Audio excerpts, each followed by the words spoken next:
ਵੀ ਦੋਸਤੋ 240 ਨਾਲ ਜੋੜ ਛੁੱਟਣ ਲੱਗਿਆ, ਫਾਈਨਲ ਹੋ ਰਿਹਾ ਬਸ ਇੱਥੇ। ਮੈਚ ਸਾਡਾ ਜੀ ਪਹਿਲਾ ਦਿਨ ਹੈ ਇੱਥੇ, ਤੇ ਬਾਕੀ ਜੋ ਵੀ ਸੀਨ ਬਣੇਗਾ ਦੋਸਤਾਂ ਨਾਲ ਅਸੀਂ ਸ਼ੇਅਰ ਕਰਦੇ ਰਿਹਾ ਕਰਾਂਗੇ ਜੀ। ਇੱਥੇ ਕਰ ਸੂਰਜ ਵੀ ਕੋਈ ਨਹੀਂ ਨਿਕਲਿਆ, ਟਾਈਮ ਕਾਫੀ ਹੋਇਆ ਕਰਦਾ 11-12 ਦਾ, ਲੋਕਾਂ ਨੇ ਜੁਮੇ ਵਗੈਰਾ ਪੜ੍ਹਨੇ ਹੁੰਦੇ ਨੇ। ਤੇ ਬਾਕੀ ਹੁਣ ਚਾਸ ਬਥੇਰੀ ਆਉਂਦੀ ਪਈ ਆ। ਇਹ ਟਾਈਮ ਤੋਂ ਬਗੈਰ ਹੀ ਚੱਲੇ ਜੇ? ਹੈ ਟਾਈਮ ਤੋਂ ਬਗੈਰ ਹੀ ਚੱਲੇ? ਹੁਣ ਟਾਈਮ ਫਾਈਨਲ ਹੋ ਗਿਆ ਜੀ, ਜੋੜ ਪਹਿਲਾਂ ਛੁੱਟਣ ਲੱਗਾ ਟਾਈਮ ਵਾਲਾ, ਬਾਕੀ ਤਾਂ ਟਰਾਇਲ ਹੀ ਸੀਗੇ। ਚਾਹ 20-25 ਕਰਨੀ ਹੈ ਮਾਨ ਦਾ ਪਛਾਣ ਜੀ 26 14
खेल नहीं है इतने टुरना बहुत मुश्किल है। साढ़ा पहला दिन है, कोई जगह है जो मुश्किल फेस करनी है।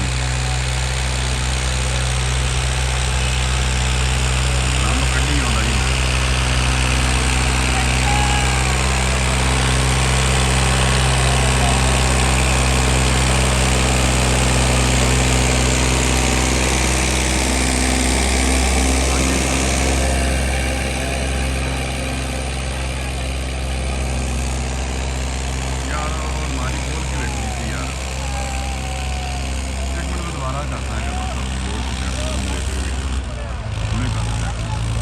यार रहन दे यार, एक मिनट रुक जा, मैं दोबारा कर।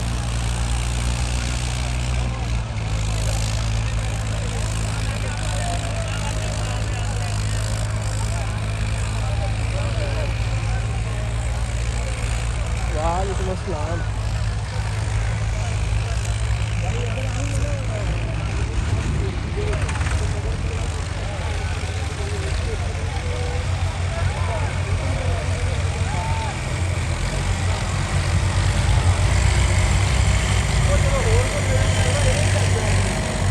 ट्रैक्टर मसा मेरे वजह से बात की गल स्लिप मारना नहीं होता है।